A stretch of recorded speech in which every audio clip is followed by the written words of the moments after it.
I should have known better. Nostalgia has a way of warping your memories, making you forget the rot lurking just beneath the surface. The park had closed over 20 years ago. Hell, maybe more.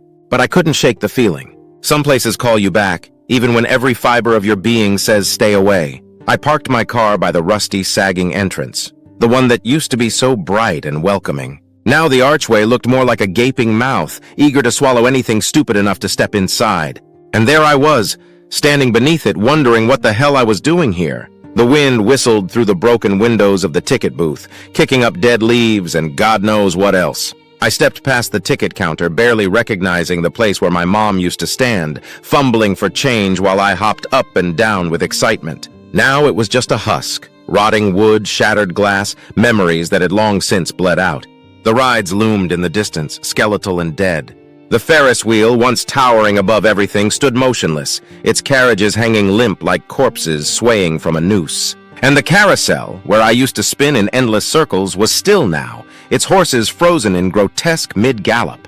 Something was wrong with their faces. The once smooth, smiling expressions were twisted into grimaces, their eyes sunken deep, teeth jagged and yellowed. I shook it off. Time does strange things to what we used to love. A shiver crawled down my spine, but I told myself it was just the cold October air. I wandered deeper into the park, the decayed smell of rust and mold following me like a shadow. Everything was just as I remembered it, yet utterly wrong. The colors had faded, the music gone silent, replaced by a low, distant hum. It felt like the place was waiting for something, or someone. I stopped in front of the Funhouse. It had been my favorite as a kid. The laughing clown over the entrance had long since lost its face, but I could still hear the echoes of laughter in my head. Back then, it had been harmless, a dizzying maze of mirrors and flashing lights. Now it was just dark, too dark. I don't know why I walked inside. Maybe it was curiosity. Maybe I was just an idiot. But the second my foot hit the Funhouse floor, I regretted it. The air was thick, oppressive, like walking into a damp basement that had been sealed off for decades. The door slammed shut behind me with a loud metallic clang. I froze. My heart pounded in my chest, and for a second, I thought maybe the wind had done it. Yeah, it was the wind. It had to be, but the whispering started almost immediately. Faint at first, like someone was breathing just over my shoulder, but too quiet to make out. I spun around, half expecting to see someone, anyone, but the doorway was empty. The only sound was my breath, coming too fast now, too loud. I needed to get out. I moved toward the mirrors lining the walls, hoping they'd lead me back to the entrance. But every step I took felt like I was getting farther away. The reflections were warped, bending in ways that made my head swim. I caught a glimpse of myself in one of them, but something wasn't right. My face, it wasn't just distorted by the glass. It was smiling. I wasn't smiling. I turned away, heart hammering, but the air felt colder now. The whispering got louder, more insistent. It was coming from all directions. And then I saw it. Out of the corner of my eye, something moved. It wasn't the Funhouse mirrors playing tricks on me. No, this was different. Something was there, lurking just behind the glass. My skin prickled with dread and I slowly turned, not wanting to see, but knowing I had to. At first it looked like one of the park's mascots. You know the type? Those cute, oversized animals that wave at kids and hand out balloons? But this thing, it was wrong. Its costume was filthy, fur matted and wet like it had been dragged through the mud. Its eyes, oh God, the eyes, black and hollow, staring straight at me from behind the mirror. I blinked, hoping it would disappear. It didn't. Instead, it twitched, a small jerking motion that sent ice shooting through my veins. I backed up, tripping over my own feet. The whispering was louder now, and I swore I heard something. Laughing. Not the innocent Funhouse laughter I remembered. No, this was different. Low. Dark. Twisted. The mascot was moving now, stepping out from behind the mirror, its limbs contorting unnaturally as it did. It was coming for me. I ran. I ran harder than I ever had in my life, my feet slamming against the rotting floorboards as I bolted through the maze. Every mirror I passed reflected something wrong. Distorted figures, faces grinning back at me that weren't mine, shadows that didn't belong to anything. I didn't stop until I saw the exit, thank God, the light spilling in from the crack in the door, promising freedom.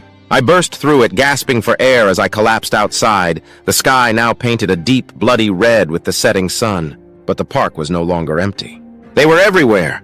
The mascots, twisted, deformed, and staring right at me, the park was alive.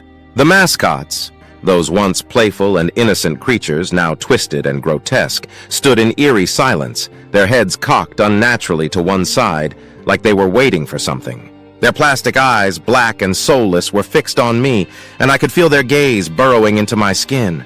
I backed away slowly, keeping them in my sight, my heart hammering in my chest like a drum.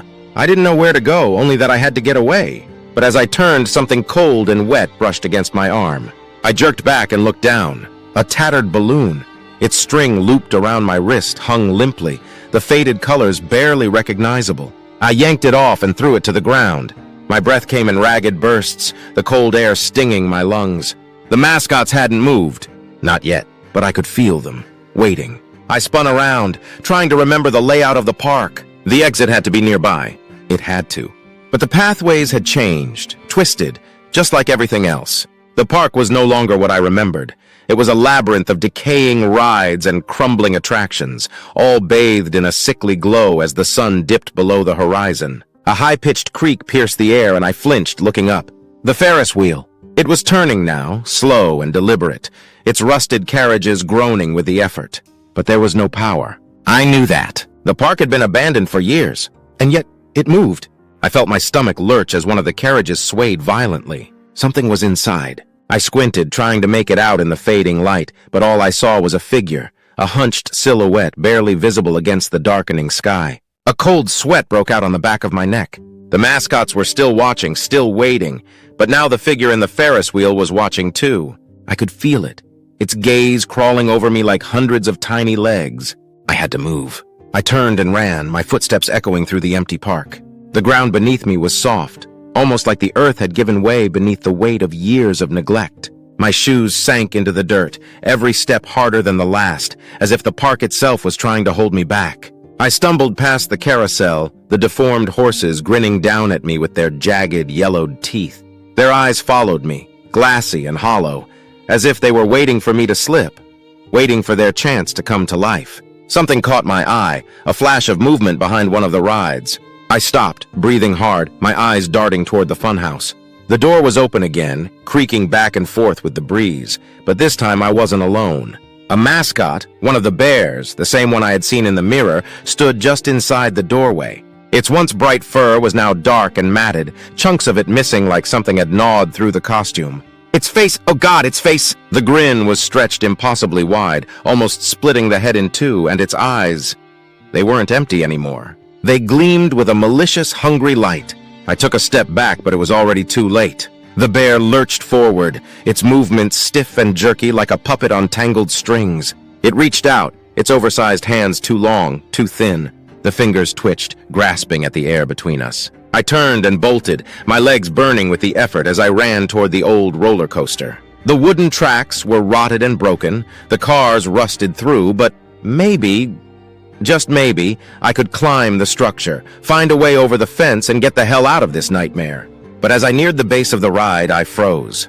A sharp metallic scraping sound echoed through the park, like nails being dragged across steel. Slowly, I looked up.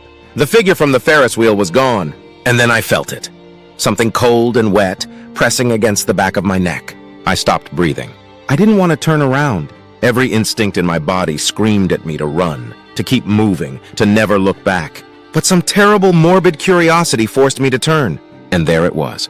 The bear, standing inches from me, its rancid breath hot against my skin. Its mouth moved, the grin stretching wider, too wide, and then it spoke, a guttural, inhuman voice that sent shivers down my spine. Welcome back. My blood ran cold. The voice wasn't just a voice. It was layered, distorted, like multiple voices speaking at once, children, adults, all merging into one twisted, hellish sound. I stumbled backward, but the bear didn't move. It just stood there, its eyes fixed on me, unblinking, as though it knew something I didn't. As though it had been waiting for this moment all along. Suddenly, a deafening clang rang out from behind me. I whipped around, just in time to see one of the roller coaster cars plummet from the tracks, slamming into the ground with a sickening crunch. And then the shadows moved. Dozens of figures emerged from the darkness, creeping toward me. They were mascots, all of them, deformed, rotting, their bodies contorted into impossible shapes. Their eyes glowed faintly in the dim light, and their mouths, they were all smiling. I was surrounded. I backed up, my breath coming in short, panicked gasps. There was nowhere to run, nowhere to hide. The mascots were closing in, their twisted limbs jerking with every step. And then I heard it, the sound of carousel music, faint at first, but growing louder, more distorted. The horses were moving again, their mangled bodies twisting on the poles, spinning faster and faster, their dead eyes locked onto me. The ground began to tremble, and I realized with a sickening certainty that I wasn't leaving this place. Not alive, the mascots reached me, their cold plastic hands gripping my arms, my legs, pulling me toward the carousel. The bear was leading the way, its grin never faltering. The cold plastic hands dragged me toward the spinning carousel, and I felt like the world was closing in. My heart raced, my breaths shallow and desperate. I tried to fight, to scream, but the mascots, those twisted, deformed figures, were too strong. Their grip was unbreakable. I thought it was over. But then something shifted. The distorted carousel music, that nightmarish melody, faltered. The laughter in the air suddenly stopped, cut off like a record scratching to a halt. For a moment, the park went silent. The mascots halted their advance, their plastic hands releasing me as they stood still, almost like puppets with their strings suddenly cut. I fell to the ground, gasping for air but too stunned to move. From somewhere deep within the park, I heard a soft chime. It was faint, like a bell tolling in the distance, but it cut through the oppressive silence. I glanced around, still disoriented, but I could see it now, glowing faintly at the center of the park, near the old cotton candy stand. A light. It was warm, golden even, and unlike anything else in this forsaken place. The mascots, still frozen, began to twitch, but this time they weren't moving toward me. They were backing away, shrinking from the light as if it burned them. I forced myself to stand, my legs shaking but working.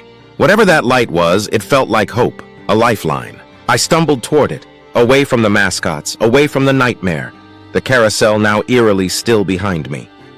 As I drew closer, I saw something unbelievable. In the middle of the ruined park, in the very spot where the cotton candy stand used to be, stood a small child, no older than 8 or 9. She was wearing a simple dress, her blonde hair shimmering in the glow. Her eyes, wide and innocent, met mine, and she smiled. A real smile, not the grotesque, twisted ones plastered on the mascots' faces. "You came back," she said softly, her voice cutting through the darkness like a gentle breeze. "I've been waiting." For a moment, I didn't know what to say. She looked so normal, so out of place in this nightmare, and yet there was something familiar about her, something that tugged at a memory long buried in the back of my mind. The mascots were retreating now, fading into the shadows, their forms melting away as if the light was dissolving them. The air around me grew warmer, lighter, as if the very presence of this child was pushing the darkness back. Who are you?" I finally managed to choke out, my voice shaky. The girl stepped forward, her smile never wavering. "I'm the heart of this place, the part that was forgotten when the park closed, the magic that made it special." I stared at her, confused. "Magic, but everything here, it's twisted, it's wrong." She nodded, her expression softening. "It became twisted because people forgot. They left, and the park was abandoned, but the memories stayed. The fun, the joy, the laughter, it all faded, and the park's heart was broken." I shook my head, still trying to wrap my mind around what she was saying. "But those things! They tried to kill me!" "They weren't always like that," she said, her eyes darkening for a brief moment. "They were meant to protect the park, to keep the memories alive. But without love, without joy, they became lost, just like the park itself." I took a deep breath, the warmth of the light calming my racing heart. "So, what now? How do I leave?" The girl looked up at me, her eyes bright and full of something I hadn't felt since I stepped into this place, hope. "You can help heal it. You can bring the park back." My head spun. Bring the park back? How could I do that? I was just a guy who stumbled into his childhood nightmare, not some hero. But the more I looked at her, the more I realized something strange. I wanted Asterisk to help. The park hadn't always been like this. I had loved it once, as had so many others. Maybe, just maybe, there was a way to fix it, to bring back the magic that had made it so special. "How?" I asked, my voice barely a whisper. The girl held out her hand, her small fingers glowing faintly in the soft light. "Remember the joy, remember the fun, share it with the world again." I hesitated for a moment, but then I reached out, taking her hand. The moment our hands touched, a rush of warmth flooded through me, like a spark of electricity that wasn't painful but exhilarating. Suddenly, memories flooded my mind. Memories of riding the carousel with my mom, of eating cotton candy until my face was sticky with sugar, of laughing as I raced through the funhouse. The mascots were gone now, replaced by a feeling of peace that settled over the entire park. The decay was lifting, the rusted rides gleaming with new life. The air smelled fresh, the scent of popcorn and fresh-cut grass filling my lungs. The girl smiled at me one last time, and in an instant she was gone, her light dissolving into the atmosphere, but her presence still lingering in the renewed energy of the park. I stood there for a long time, just taking it all in. The park wasn't perfect, not yet. But it wasn't the nightmare it had been. There was life here now, a pulse that had been reignited. And as I turned to leave, I felt it. The heart of the park was beating again.